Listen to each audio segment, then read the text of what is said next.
Hello, Father George Sauls with the Harvard Catholic Center here in St. Paul's Church.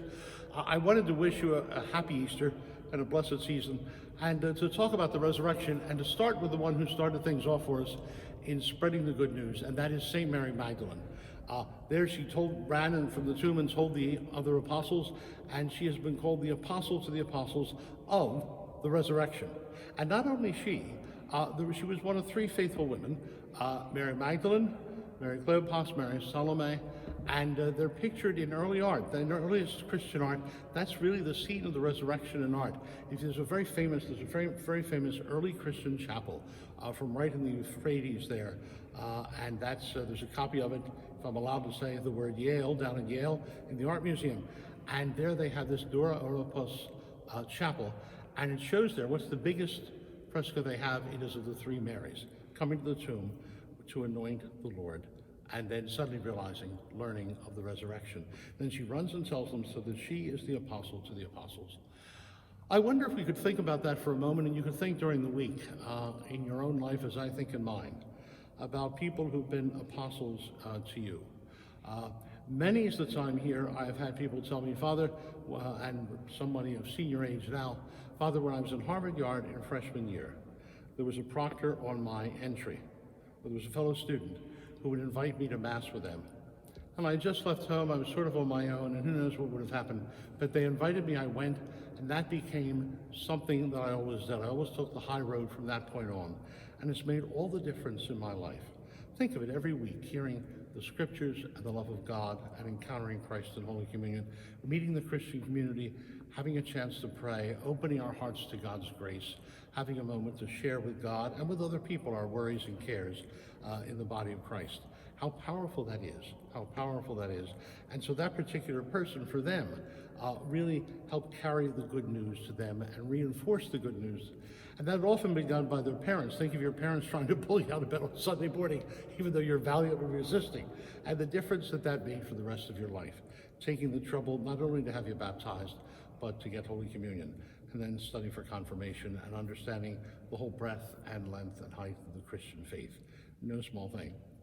Many a student will tell me, Father, my poor parents had their troubles and really was sort of dysfunctional. The more they tell you, the more you realize that the kid was really raising the parents, poor things, all.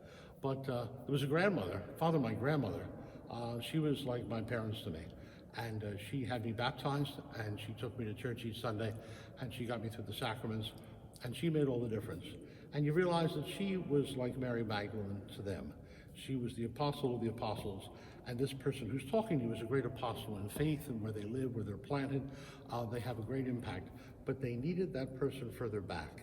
And that person further back, they and we, at the table of the Lord, thank God every Mass for them. There are others as well. Over here is St. Augustine. The Confessions are often read in Lent.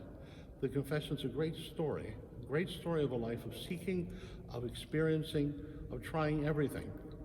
And then that marvelous line, when we have gone all ways, we shall come at last to him who said, I am the way. And Augustine is a great motivator of conversion, and a great way to understand deeply and profoundly the Christian faith and to be drawn by it. We had here the baptism and reception of catechumens and candidates. We had an earlier one in the fall because of COVID. The schedules are cut in half, and a semester becomes a year becomes a semester. And so we had 9 people this semester, and four of the 9 took the name Augustine. So you can see the impact of that good and great saint. I talked to people that mentioned Chesterton. He got them noticing how the world is upside down and it has to be turned right side up.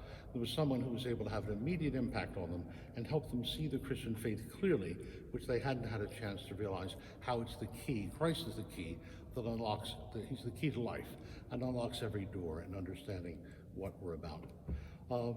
Peter and then the beloved apostle come. John gets there first, waits for Peter. Peter goes in, then John goes in and believes. We come to faith at different speeds. Peter over here is Peter over there. Sorry, is the one who denied Christ under questioning, and then abandoned him when he needed him most. And yet Peter becomes the rock.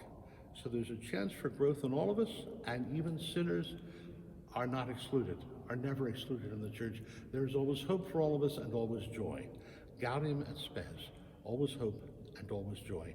What a marvelous gift that is. A last thing to say, those three women, think of them at the cross, standing faithfully at the cross. Most of the apostles had abandoned Christ. The guys had run away. The women were there. Let us think of them and their great gift of faith. What a strength that should be to us.